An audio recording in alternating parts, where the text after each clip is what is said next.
Hello everyone, what is up? It is me, Ewan from What Culture again, joined today by a very special guest. It's King Shark! I've now made that joke in two videos, both Suicide Squad related today.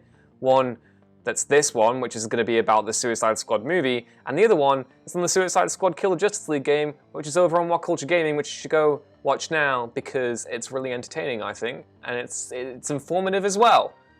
I like to toot my own horn, don't I? But anyway, yeah, let's get stuck in to yesterday's news regarding the Suicide Squad, the upcoming DC film being directed by Guardians of the Galaxy director James Gunn. It is, of course, a sequel/soft reboot to the Suicide Squad series, and oh my god, it just looks great. Everything we've heard about this up until now, you know, was very encouraging, but yesterday's full reveal at DC Fandom was so cool, so yeah, let's get into it right now. Before we get into this as well, I just want to say how much of a coup it was of Warner Brothers to actually get James Gunn to do this film.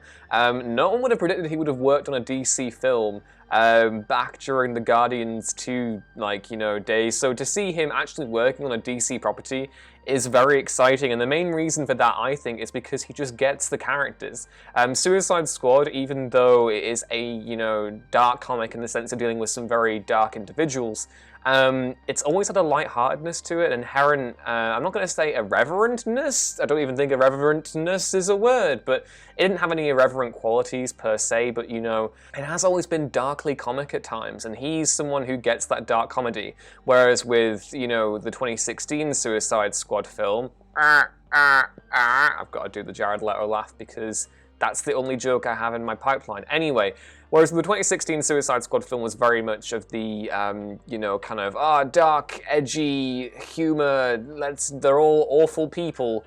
You've got to root for them anyway, though. I don't really think that's what Suicide Squad's about, and given what we've seen so far of this film, I definitely think James Gunn is divesting from that approach and adopting a much more light-hearted, look how crazy the DC universe is, guys, kind of approach, which I'm very much here for. One of the biggest questions surrounding this film, though, has been who on earth is playing who? We had the full cast announcement, I believe, last year. I've lost complete track of time during the many months I've spent indoors now.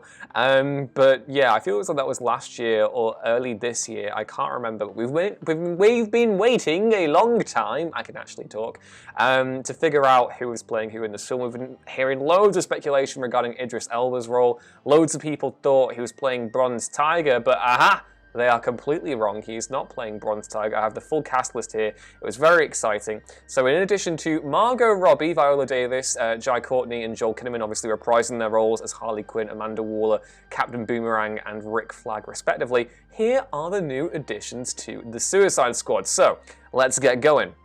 We have Idris Elba as Bloodsport. Bloodsport was a Superman villain who was financed by Lex Luthor essentially to assassinate the Man of Steel. He got kryptonite bullets from him, and his whole power is that he can basically teleport any weapon he wants into his hand, which is really cool, I think. Next up, we've got Storm Reid as Tyler, who is Bloodsport's daughter. We've got Peter Capaldi as the Thinker, John Cena as Peacemaker, who he describes in the featurette, behind-the-scenes featurette, which we'll discuss soon. He describes him as a douchey Captain America, which I think could be hilarious. His costume is so bright and colourful, as are a lot of the characters that we saw yesterday, and again, just kind of reiterates my point about how James Gunn totally gets the comedy and, the bright and colourful nature of these comics. But anyway, moving on to the next person, we have Nathan Fillion, who is rocking a very dashing mustache. I have to say, I've got mustache remorse right now, because I shaved mine off the other week. But he's playing TDK. David Dastmalchian is playing Polka Dot Man. We kind of heavily speculated that beforehand, but now it's confirmed. That is such a funny casting. I'm so excited to see Polka Dot Man in this film. After that, we had Daniela Melchior as Ratcatcher 2, who is the second Ratcatcher, not the first one. We have Flula Borg as Javelin Man, which is just... He has javelins. He loves javelins. They were hyping him up heavily in yesterday's featurette, which again is so cool because I'm very much looking forward to seeing him in the film. After that, we have Pete Davidson as Blackguard, Alice Braga as Solsoria, Mei Ling Ing as Mongol, Michael Rooker as Savant, Sean Gunn as Weasel. Weasel, oh my god, I know it's a whole joke that James Gunn is constantly casting Sean and everything, but like, did you see Weasel in that featurette? He looks horrifying. He looks brilliant. I love it. After that, we have Stevie G as well, is voicing King Shark, who, again, man, I'm so excited to see King Shark content in 2020 and 2021 and then 2022, because we're going to have so much King Shark. Everyone is going to fall in love with this character, and it's going to be the best thing ever, because he's just absurd. He's fantastic. I'm so excited we're going to get King Shark in this film. And yeah, that's the entire cast list now. We still don't know who Taika Waititi is playing, which I think is meant, intentionally. He's probably playing someone super secret who I'm excited to see. And again, they didn't really give too much away of the film's plot. We just know that it's being described as a gritty 70s war movie. Again, yes, that is definitely what I want from a Suicide Squad movie. Something that is very much derived from The Dirty Dozen, one of my favorite war films. And yeah, we see them kind of operating in what I believe is some sort of South American country. We don't know which one.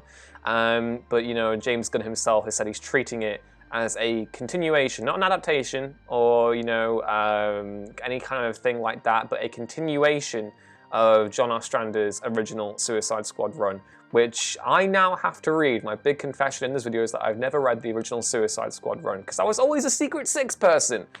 And that reminds me of the really cute interaction James Gunn and Gail Simone had yesterday, where she was like, I want to write more Secret Six now. And he was like, do it. And she was like, you're not the boss of me, James Gunn. I really like that, because I love both Gail Simone and James Gunn. But yeah, again, I'm just really excited for this film. I think if we're going to look, talking about how DC could really close the gap on Marvel, they're going to do it their own way. It's not by, imitating their approach or imitating it in a half-hearted manner like we saw, with the way they formulated the beginnings of the DCEU. They're going to do it by basically focusing on each movie telling its own story, and each movie telling the best story that it can, which I find very exciting. And, we talked a bit in other videos, not just, today, but in other weeks, about how they're pioneering that multiverse approach to make sure that everything feels, just as valid as every other film.